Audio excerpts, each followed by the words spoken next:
What's going on, everybody? It's Monday, and Monday's the day where I share with all of you. Well, generally, what I do is I share with all of you your responses to my question of everybody. But this week I switched it up just a little bit. This week, so many of you have asked me questions about my dad's opinion on things. I decided, because you guys know, I go to card shows with my dad all the time. We talk about cards all the time. I talk to him most days about, something one of us is looking to buy or something that showed up. And with his amount of knowledge that he's acquired as a longtime collector of over 35 years, there are always questions that people have for my dad.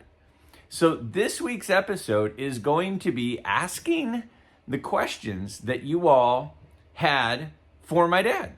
So I'm going to head over to my dad's house and I'm going to ask him your questions. I think there ended up being about 15 or 16 questions. I'm going to ask all of them. I'm going to ask him every one of those questions and we'll see his response. Now, just so you know, he has no idea what the questions are for this episode. He knows I'm going to come over and ask him some questions that all of you sent to me, but he doesn't know what the questions are. So we'll see how it goes. I'm looking forward to going over and talking cards with him and sharing it with all of you. After I go over there and I ask him your questions and we get his responses, then I'm going to come on back. And at the end of the video, I will ask you my question for this coming week. So let's go ahead and take a look at the questions from you and my dad's responses. All right, first question. Has your criteria for evaluating cards changed since you first started collecting, specifically centering, corners, color, and picture quality? Yeah, I would say that my specifications for picking a card are way different now than they were when I first started collecting. When I very first began, I didn't really care that much about condition at all. And then I went to a show and started seeing things in much higher quality than I had ever seen before.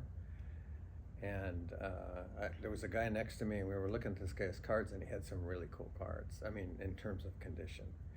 And he says, boy, I wish I needed a lot more of these because, this guy's got a bunch. And it made me start thinking about, well, yeah, maybe I want to have like this really pristine kind of collection. So I started only choosing ones that were really in really good shape. Mm-hmm. And when I put the two sets that I had together, that was my criteria, is that they be as much as like they were when they came out of the pack as you could have. And literally I would go to dealers at card shows and they'd have just stacks and stacks of cards and I'd pick like 6 out that were good enough, and this one guy, Paul Starks, who's still big in the hobby now, he says, I'd really love to see your collection, because he knew that I was just picking out pristine stuff. But at that point, centering was less of a factor to me. It was more about pack fresh. Yeah. Now, it couldn't be way off center, but if something was 60-40 or maybe even 65-35, that was okay with me. Yeah.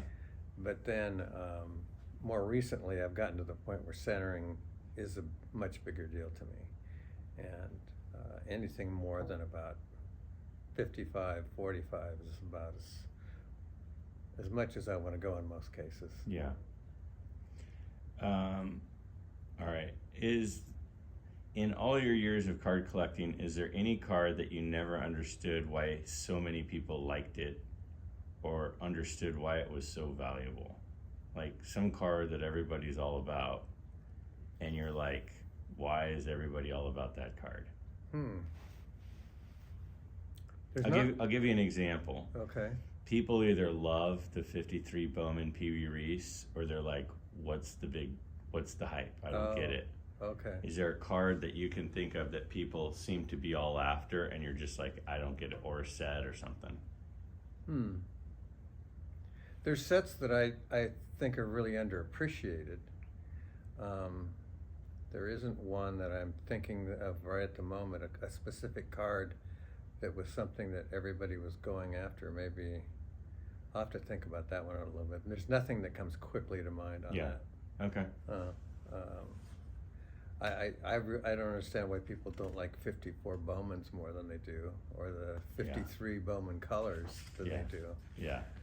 Seems like those should be more expensive than they are. Yeah. All right. In raising a family, were your collecting habits ever derailed somewhat like mine, or did they ramp up when your kids got involved? The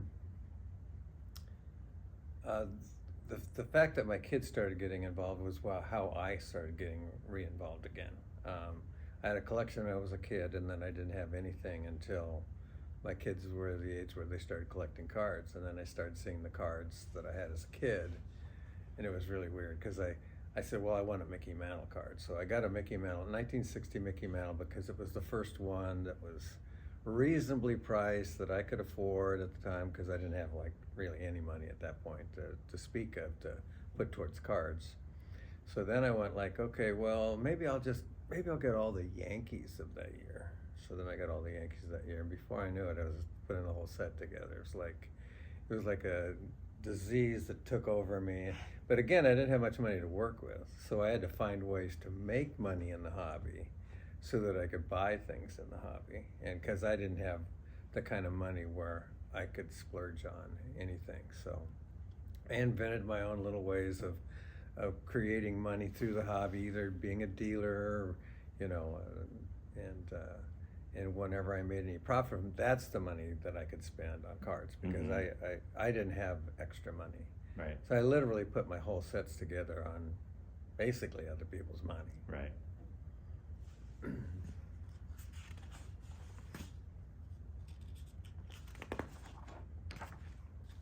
Did you ever watch Sandy Koufax play? And if so, do you believe there was ever a more dominant pitcher that you saw in your lifetime? If there was, who was it? I did see Sandy Koufax play.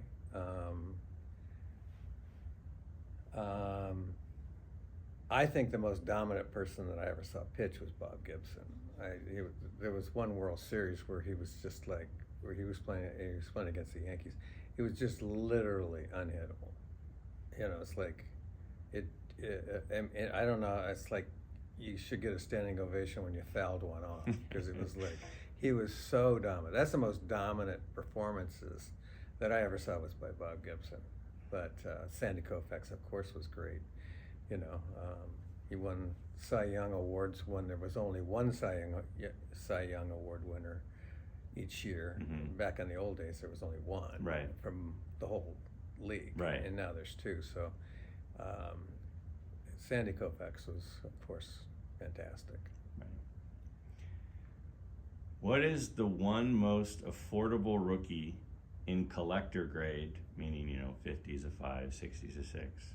Oh, okay. That you foresee getting too expensive for the average collector if they don't pick it up relatively soon? So you want to know which ones that I think are on the verge of getting unaffordable? Yeah. So like Mantle and Aaron and Mays, they wouldn't be included. It's like the kind of second tier type guys. Like, which one, if one were to just take off, which one do you think it would be? Oh, I always think about Jackie Robinson and Roberto Clemente on that kind of thing, because they go beyond the sport. Yeah. In terms of their contribution, Clemente losing his life in a humanitarian effort. Right. Jackie Robinson, who changed the whole face of the game. Kurt Flood, I think, is another guy that I have no idea why he isn't way more expensive. Not only was he a really great player, and he batted over 300 7 or 8 times, I think, and literally changed the rights of players in the sport to the point where they could make the kind of money that they should be making. Right. compared to what they were bringing in. Right. So that's one I don't understand why it hasn't taken off yet, and I don't know if it ever will, but it certainly should. Right. Let's see.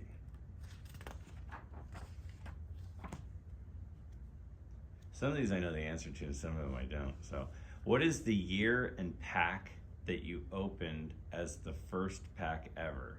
Do you remember anything about it, like the players or anything? That was in the very first pack I opened?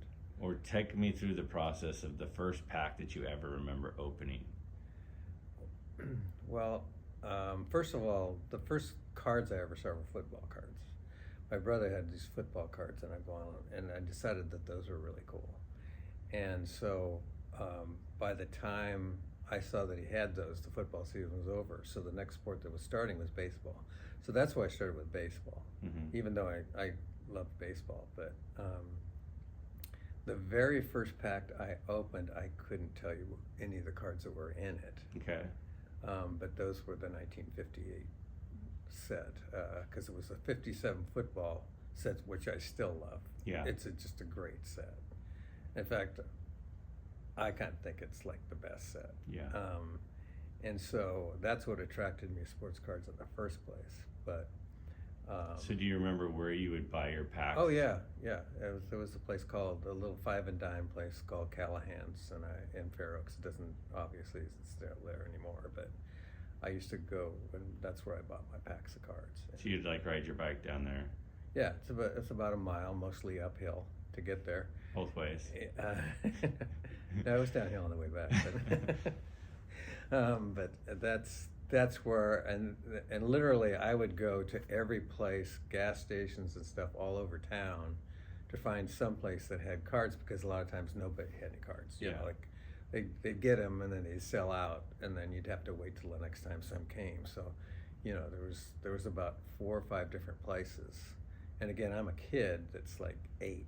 Right. So, I'm having to do this. If my mom happened to be in the car, I'd say, can we stop here so I could run in and look and see if they had any cards or not? And that's the way that's the way it was. Do you remember the first card that you pulled from a pack that was like, oh, I got this guy? Do you remember pulling any specific players from packs? Or do you just remember opening packs and then having a bunch of different cards? Well, see, a lot of the cards that were really big cards then, I didn't know they were really big cards. Sure. But you were still a Yankee fan, so you knew those guys. I knew. Do you remember that was the beginning stages of my Yankee fan. Okay. So. But you don't remember pulling a Mantle out of a pack? No, I don't. I don't remember ever pulling a key card out of a pack. I just remember having packs, and then as time wore on, you saw. Sandy Koufax, for example, wasn't making a mark in 1958. Sure. He was a guy that couldn't control his pitches very well, and he is one of the few people that went straight from college to the major leagues without ever playing minor league baseball. He went to the same places your brother went to college, University of Cincinnati. Yeah, I didn't know that. He and the Big O were the 2 big guys. I knew Oscar Robertson, but yeah, he came straight from Cincinnati to the major leagues, and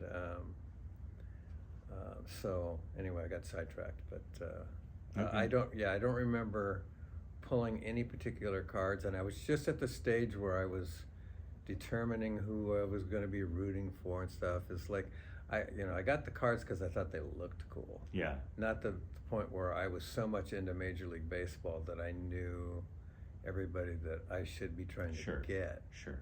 Well, there was also no internet, and there was also no MLB package. No. If I wanted to find out whether the Yankees won or not, I found out the next day. Yeah. After the game, I'd wait and run out and get the newspaper and find out whether the Yankees won yesterday. Right. Okay. How was Greg as a little kid when he would buy a pack of cards or go to a show? How was he? Yeah. I guess explain how I was like as a kid, as a collector. Greg has always been like a kind of like a little old man instead of a kid. So he would be thoroughly looking through different stuff for, he had his favorite players. Of course, he'd try to get every Roger Clemens he could get, or any of the other players that he liked. But he would be a person who would go through the boxes and hunt for little treasures, and so it was fun. In fact, those are great times for us as kids. Where both of my kids were totally into cards, and they would have a great time.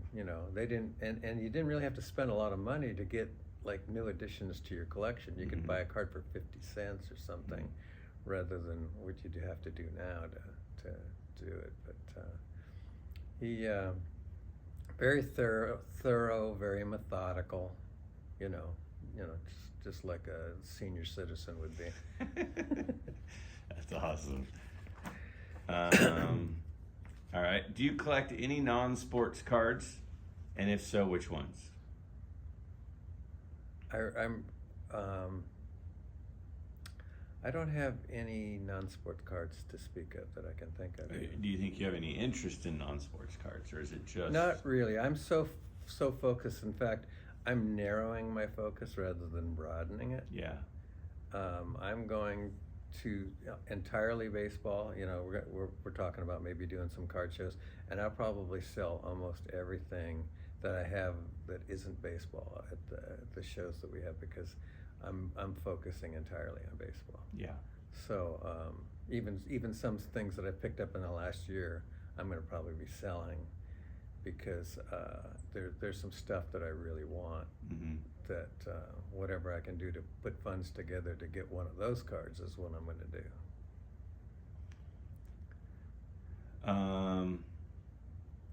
So there's a little repetition here, but how did you start collecting cards? You kind of talked about that. What are some of the first cards that you collected? What are some of the first players that you collected? Or was it not about that? It was just having the cards? It was more about having cards at that point, because again, I didn't have much of an allegiance to any particular. I mean, I liked the Giants, and gradually I ended up being, I don't know whether I was just being a front runner or something, and that's why I went with the Yankees, other than the fact that I could see them play, whereas I couldn't see other teams play. It's kind of like a lot of people were Braves fans and Cubs fans, because those games were televised. Were the first ones that were being, nationally televised all the time. Right. For me, you could watch a game probably every other Saturday that the Yankees were playing. So then that ended up being a team that I really liked. And then, of course, Mickey Mantle was the kind of figure that would be really easy to root for, because he's a powerful player and a go country boy, and I mean everything about him people like. So I don't know if I answered your question. No, you did. Okay.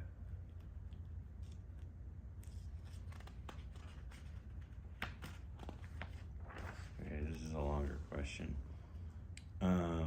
Question for your dad. I am your age and have been collecting about the same amount of time. Over the years, I have sold big items and full sets from my collection. The money was good at the time, but I do regret not having some of these items today, and to replace them at today's prices would be difficult. I believe you sold your high-grade 58 and 59 sets. Do you regret selling your high-grade sets at the cost of replacing at today's prices? Definitely. There are some things that I sold that I wish I hadn't sold.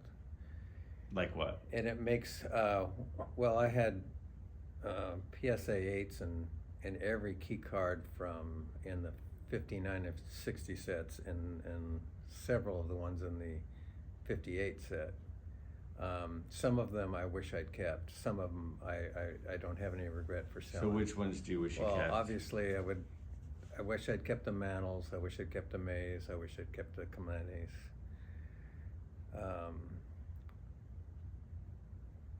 Aaron, I didn't think I said Aaron yet. Aaron and the Koufaxes. And most of the other ones I don't regret having sold, and there were still a lot of really good cards in there. There's a lot of cool Ernie Banks cards, and that who I really like, but I kind of would like to condense my collection into about maybe 5 through 8 players of their key cards, and just have those. Who are and and those else. are the 5 those are I might if I were to say it that way, I might keep the Banks, McCoveys. Although most of the McCoveys are after the key period that I really like, because his first card is a 60. Yeah. And I really like the 56, 57, 58, and 59. He doesn't have any of those. Yeah. So that's why that would limit the McCoveys. So in those key sets, because you had the full 59 and 60, and then a lot of 58s, which cards did you have? So you had pretty much everything in an 8 or better. Mm-hmm. Which ones did you have in a 9? I had a McCovey and a 9. A McCovey Rook, 60, McCovey and a 9. Right. Okay. I had that in a 9. I had the 60 Mantle in a 9. I had quite a few cards in the 60s in 9s. But not key guys? Well, some of them would be like, I had a couple of 9 McCoveys that are in the 60s, which I sold all those. Let's see, what else did I have in 9s? I had the thing about it is that they don't give many 9s, so in my 60 set I probably had a dozen 9s of fairly common people, which boosts up your registry ranking. But the Hall of Famers were just McCovey and Mantle. In a 9, yes. I think. But how about 59? Did you have any 9s in the 59s? I had commons, but I didn't have any 9s. But you had all the key guys in an 8. Yes. In Mantle in both an 8. sets. Mantle in an 8, Mays in an 8. Oh yeah. Aaron in an 8. Yeah, Koufax in an 8. Yeah. Yeah. And that's what's tricky about those is for the cost of those now, for what I sold them for when I sold them for, are pretty close to what like a 5 is now. Yeah. So for me to pay the same kind of money for a 5 on a card I had that I got for a card I had in an 8, it's really hard for me. So But at the same time, a house nowadays is $600,000, and at the time it was $250,000. Right. So a lot has changed. I know, but it's a loaf of bread. I know, but what I'm saying is, it's just hard when there's so many other things I could be collecting. I pretty much stay away from those. When I sold the 8s, I bought really nice examples of all those cards at lower grades. Yeah. And so I still have all those. Yeah. And so I don't really have to buy very many at those lower grades because I still have them. So you just downgraded to a bunch. I downgraded. So you sell your Mantle, buy a lesser Mantle. I didn't need to have an 8 of a card. I just had one that I thought looked really nice. And so I went through and bought a lot of cards that I thought were undergraded. And I took them out of the holders, which, makes me a little crazy. But then when I went back to have them graded again, even at the higher standards that there are now, I've found that many of the cards that I thought were overgraded were undergraded because a lot of those cards are coming back at the same grade or even higher in some cases than they did when I took them out of the holders. So just so people at home are listening and understanding, he would sell his 59 8 Mantle, and then he would buy a 59 Mantle in say a 4, and he cracked it out because he didn't like the holders. Then what he did now recently is he sent them back in to get graded, and in many cases the grades are coming back the same or even higher because the ones that he bought back then, he bought high-end examples of those. So that's what he's explaining, right? That's exactly it. All right, next question. What 3 baseball players would you like to have dinner with? Let's assume living or dead. Living or dead? I'm going to just throw that wrinkle in there. What 3 guys? I wouldn't mind having a couple of hot dogs and a beer with Babe Ruth. That would be pretty nice. Because I guess he used to eat them by the half dozen or so. So Babe Ruth would probably be on the list. Mickey Mantle would be my number 1 favorite. Sure.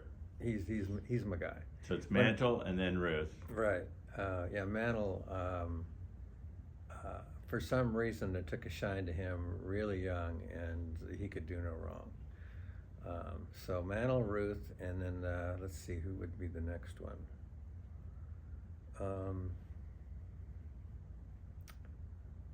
Ernie Banks would be a good choice. He's a good guy. He's a good dude. Yeah. So yeah, Ernie Banks would be right there. Yeah, I think Ernie would probably be number 3. Just because he's so good-natured. Yeah. Very likable guy. Yeah. Okay, so I'm gonna ask the question, and I'm gonna throw a caveat in there. Rank these 3 sets if you could have them complete in high grade. Okay. T206. Now, when we say complete, I'm assuming there's no Honus Wagner or Eddie Plank, or else we would immediately sell them and move to the island that we purchased.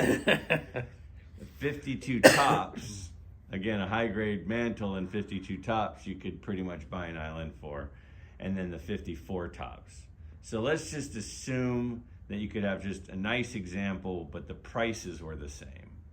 The values were the same. Okay. And just so you don't just go for the high-value one. Yeah. T206, 52 tops, 54 tops. Well, that's an interesting question, and the one that I would probably have to ponder a while.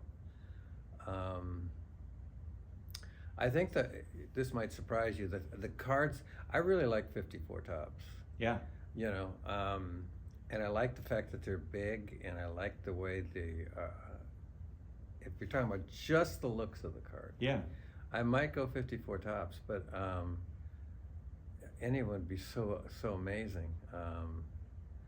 The tobacco cards are starting to grow on me. I never had, I'd go to card shows, and if you could ask me afterwards, did you see any tobacco cards, and I'd say no. Yeah. Because I didn't even look at them. And it's funny because I would be at those same shows with you, and I would be wandering around for hours, I spent a lot of time looking at those. Mm-hmm.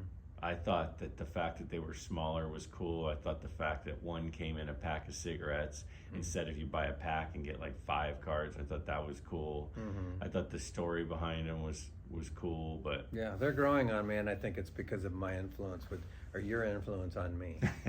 So I really do like those. I've never... I did have, for a brief time, had possession of some of those. And... they were pretty beat up, and I really like to have a card that doesn't look like it's been through the garbage disposal. So right. So T206, 52 tops, 54 tops, quick. In terms of straight appearance, sure, 54 tops. Okay, and then it says something about did you collect football or basketball cards? You kind of mentioned that you have a few, but you're kind of moving to just baseball right now. Yeah, pretty soon I'll have none. Yeah. But as a kid, I never collected any of those. Yeah. Never even saw any of those. Okay. Who are some of the lesser known players from the 50s and 60s that you feel have great stories? Well, I already mentioned Kurt Flood. Yeah. For him, for sure. Yeah.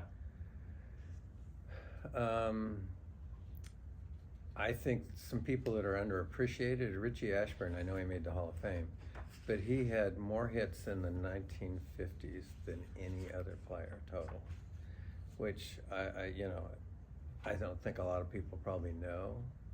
And he wasn't a home run hitter, so that's right.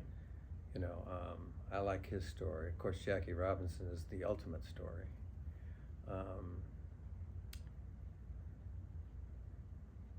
see what else. I like the Mickey Mantle story.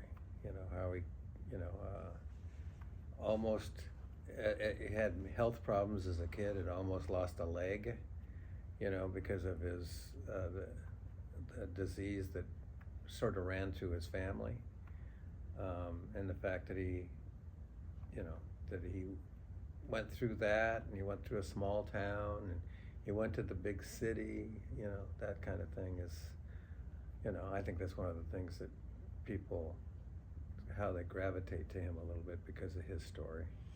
There's one of the comments, it wasn't really a question, but it was a comment, because I had mentioned not long ago that you like Elston Howard. Mm-hmm. And the comment in this whole same kind of series of comments was, it must have killed you when the Yankees traded Elston Howard to the Red Sox.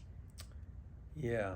The fact that he was ever a Red Sox is pretty disturbing. But, I liked Elston Howard because I thought he was like a man's man. He was also the first African American Yankee. Right. So that broke some ground there for sure. And the Red Sox, of course, you know. I mean, for Red Sox fans out there, I apologize, but you're going to have to understand I'm a Yankee fan. But he was the kind of guy that controlled the situation in the dugout. Mm. You know, it's like if things started to get out of hand, Elston Howard would be the one that put things back in order. Yeah. He was like, you know, He was a leader. He was a total leader, and I don't know that he was very vocal about his leadership, just by example and by, you know, going into a situation, everybody, Elston just showed up, we better cool it, you know, that kind of thing. You know, and he was a great player. He was MVP of the league one year. Right. You know, Well, I mean, you have to be pretty good to uproot Yogi Berra. Yeah, well, I mean, if you think about it too, that's pretty impressive that he comes in as the first black player on the Yankees and then has that kind of role in the clubhouse. Right. Like, a lot of those guys were shunned by people still. Right. And he's in there helping to keep the rudder on the ship going in the right direction. Yeah.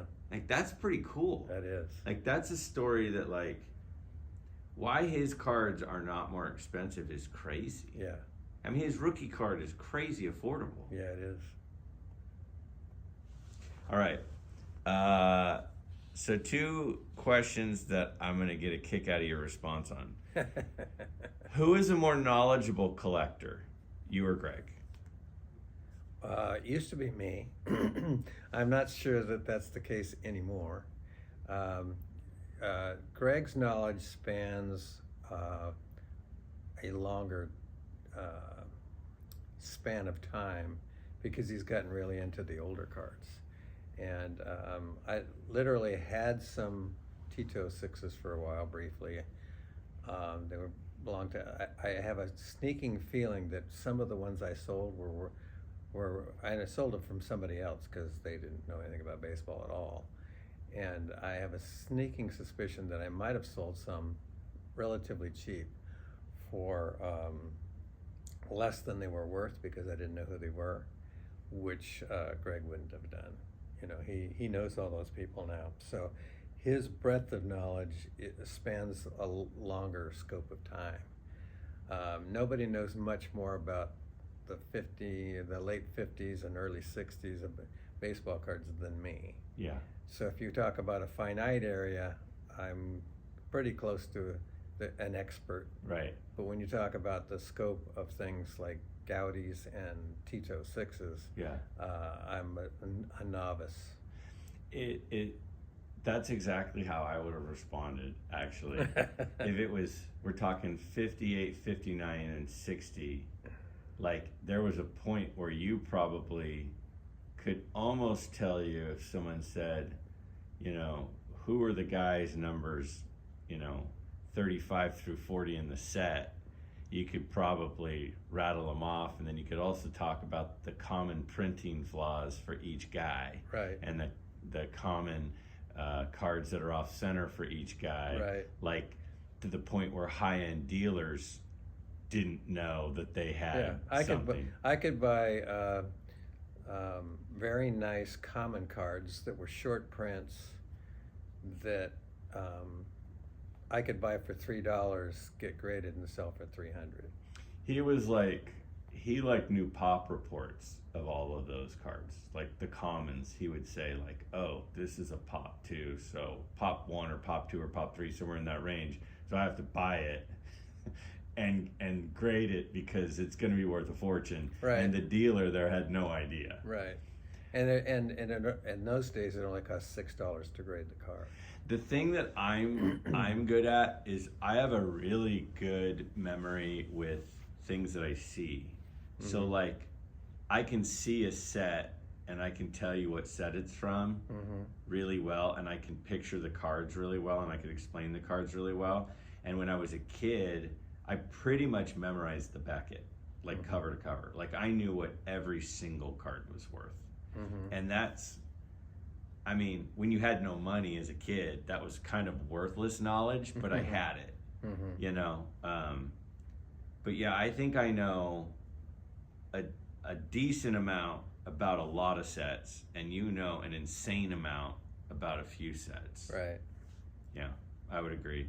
All right, here is the last question. How does your current approach to collecting differ than Greg's? In other words, this is my buddy Mookie Chilson trying to let an arrow go at me. In other words, simply put, what is Greg doing wrong? What is Greg doing wrong? So what is your approach, and how is it different than mine? Meaning, we all do what we think is the right approach. We go, oh, I'm going to go after this because of this. I'm going to go after that, go to that. That guy's going after that. Why is that guy going after that? Doesn't make any sense. Like, that's just how we're all wired. Right. So what is your approach? How does your approach differ from mine as far as collecting? Well, the difference for the most part is that your interests are so wide that you can't make a very solid effort of completing anything. Yeah. You have more interests than me. Yeah. I don't have as many interests. I have cards that are interesting to me to look at, but I have no interest to own. You have a lot of things that you look at and you want to own them all. Yeah. And so the biggest difference of that is that you are never going to get anywhere close to completing anything. Yeah. And that's not necessarily a bad thing. Yeah. But that's how we're different. Yeah. I want to have all the stars from the 1956 set. Yeah. And if I wanted all the stars from all the sets that you wanted, I'd never ever get anywhere close to doing it. Right. So I'm even narrowing my focus more than it was on before. Yeah. Because I want to have something that looks somewhat complete in my own mind, even though if it's just stars from a set or something like that. At where you're going now is you're never going to finish anything. Do you think I should try to narrow it? Or do you think that, no, it's cool, it's okay to go like everything and try to go for everything? Or do you think it would be smarter if I did try to narrow my search? I think you need, I think that you can have so much stuff that you can't look at it all. And I want to have a nice group of quite a few things, but to the point where I can just take them out and look at them, rather than having things like, right now I've been buying things on Whatnot because I thought I got some good values, and I hope to sell and maybe make a little profit somewhere. And that's the only reason I have that now, because I feel like my house is in shambles with baseball cards lying all over it. And that's not what I want as a finished product. Right. I want to have one of those nice cases filled with a lot of really cool stuff. Yeah. And right now I've got stuff that I got graded that I'm going to eventually sell and move into the more special cards that I want to have. So here's the analogy. If we were both single and we went into like a mixer. And afterwards, we stepped outside and we said, "What do you think? Is there anybody with any potential in there?" You'd say, "Yeah, there's one or two ladies that, they look pretty nice." And how about you? And I say, "Yeah, there's about 25 that I'm interested in." That's it. Yeah. That's the analogy. That's the analogy. That's a good analogy. Yeah. I'm like, yeah, there's stuff everywhere that I'm interested in. Exactly. And that's the way I've always been, though, is I've always been kind of like a one-person guy. Well, I'm not, I'm you are too, but I'm saying that you have wider interests. Let's just say it like that. Yeah. And I think as long as your interests stay too wide, then I think you're going to always be frustrated because you're never going to ever get to the point where anything's. I mean, I don't think my collection will ever be complete, but I want it to be focused in a narrow enough area that I can have the stuff in that area, all the stuff in that area that I want. Yeah. So how do you do? What do you think? Was that fun? Should we do that again sometime soon? I had a blast. I was interested in his responses. Now, a lot of those I knew the answers and I knew how he would respond, but some of them I didn't. So it was fun for me as well to hear what he had to say. Now, for all of you out there that have stayed through this whole episode, because this is a little bit of a longer one, here's my question for this coming week. My dad is obviously my main mentor with learning about cards, learning about supply and demand, learning about, rare versus not rare, modern versus vintage. A lot of that I learned from him, not just by watching him, but talking to him and those, card trips to and from the card shops and to and from the card shows where we would be strategizing, we would be reviewing, we'd be talking about how it went. I learned a lot from him. So my question for this week for all of you is, who was your mentor? Who has been the person that you've looked up to as the person who has taught you about the hobby? Where did you learn about the hobby? Was it the kid down the street who had a huge collection? Was it your dad or your brother or your uncle or your grandparent? Was it a buddy that you met at a card show? Was it a dealer who you just latched onto and asked questions and talked to? But who is the person who has really made an imprint on your collecting? Hey, maybe it's a YouTuber. Maybe it's somebody on social media, or maybe it's just somebody that you've read articles about. That's my question for you guys this week. Share with me in the comments below.